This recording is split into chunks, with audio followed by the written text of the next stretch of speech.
Good morning and welcome back to Planet Althistory. Today we are going to discuss what if Russia won World War I.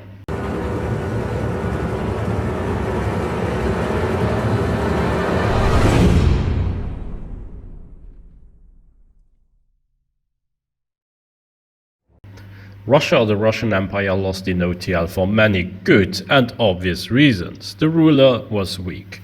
The reforms weren't good enough, opposition was too big, Russia recently lost to Japan, the army was in a pretty bad shape, and so on and so forth. The Germans in OTL managed to beat Russia before even having a chance at beating the French.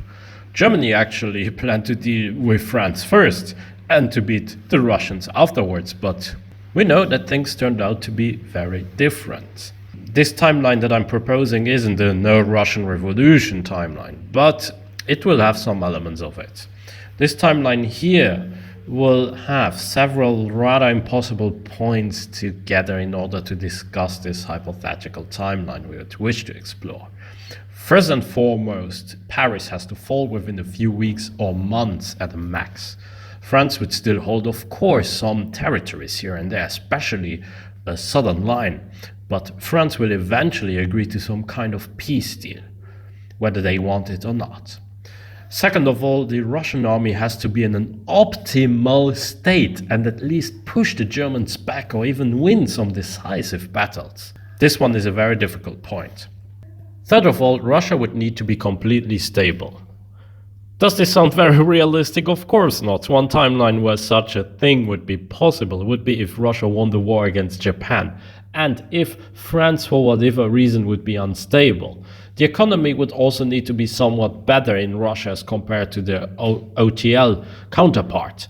This would mean that the Russian system would have to be either completely overhauled or reforms would need to be much deeper or even very extreme. Perhaps a different Tsar altogether would need to be in charge. As we can see, these changes would require points of divergences that would need to happen decades before World War I. And with the butterfly effect, I think World War I would be a very different one if all of these points of divergences they would happen. So let's just say that in this timeline, the things they would just happen magically. And then on the other hand, we don't want to lose ourselves in minor details. So let's just acknowledge that this scenario is ASB at best. So without further ado, let's explore this new timeline. What if all of that changed? What if Russia won World War I? Before we discuss Russia, let's discuss this hypothetical France. France got the majority of German forces to field. Not only that, but Germany wanted to use the Schlieffen Plan to knock out France quickly from the war. Let's just assume that Germany would advance somehow faster, have a lot of luck on their side, and ignore Russia for a bit. This timeline around Germany would focus even more troops, equipment, and manpower against France, while having less in the east. Paris would be taken, but France would not capitulate immediately. Of course not. This would be just totally impossible. Britain would still fight, of course, and the French troops, they were still here and there. And while the French capital was taken, the country wouldn't collapse in a single day. Of course not. There would be chaos and rebellious elements brewing within French society, and these elements, they would get even triggered and much stronger due to this national trauma that would have happened.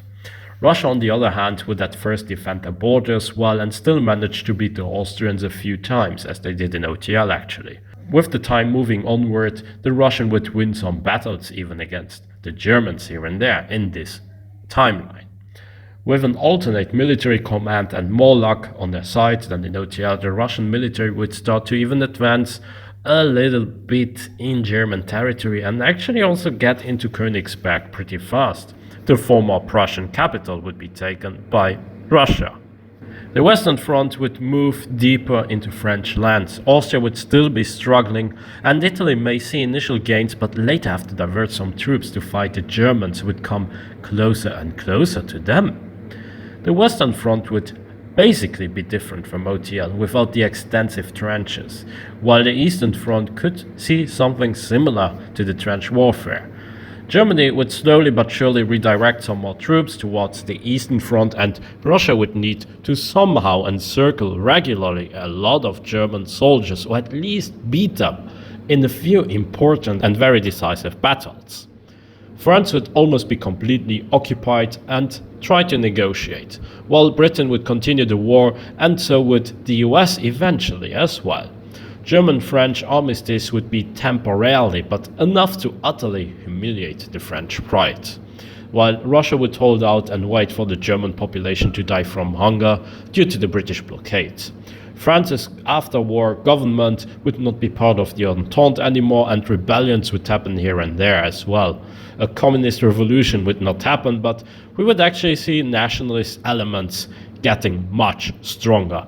And these nationalist elements, they would get, of course, anti-German, but also stronger anti-British, because they would feel betrayed by Britain. Sure, the blockade could be discontinued, but since German troops would still occupy some parts of France, they would not just vanish within a day, they could then get supplies through France again. And thus the main reason why Britain would then extend the naval blockade against France, and also because the government had capitulated, the French government had capitulated, while Britain is actually still fighting against the Germans in this timeline. Russia would slowly but surely in this timeline around occupy more Austrian lands, with the Allies in advance through German lands. The US would still intervene, and together with Britain they would try to free Belgium, but Germany would already agree to peace talks because they would fear an Entente occupation of their lands and even Russian occupation of Berlin. Which means that in this timeline around, the Germans, they would even be more motivated to come to the table and discuss peace than in our timeline. Due to the fact that the Germans actually beat the French and the French agreed to have their own armistice, Germany would not lose anything to the French.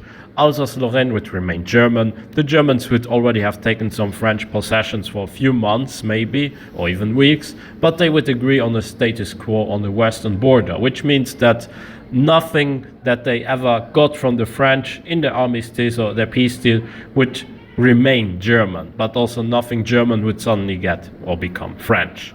The East would be very interesting in this timeline. Russia would not be like France was in OTL, and as a result, a harsh Versailles peace deal would never exist. Yes, the eastern borders of Germany would be screwed, and so would Austria-Hungary, but Germany would not be utterly crushed. The Ottomans, on the other hand, phew. They would see few problems, and a bigger Armenia would certainly exist, a bigger Greece would also exist, and it's likely that this timeline's Turkey would even be smaller than in OTL, so RIP Turkey. France would not get Syria or Lebanon, but Russia would have some sphere of influence over there. Polish lands, they would be united, but under the direction of the Russian Empire. Yugoslavia would become a Russian ally. Hungary would stay a little bit bigger, and Czechoslovakian independence would still be supported by Russia due to Pan-Slavism.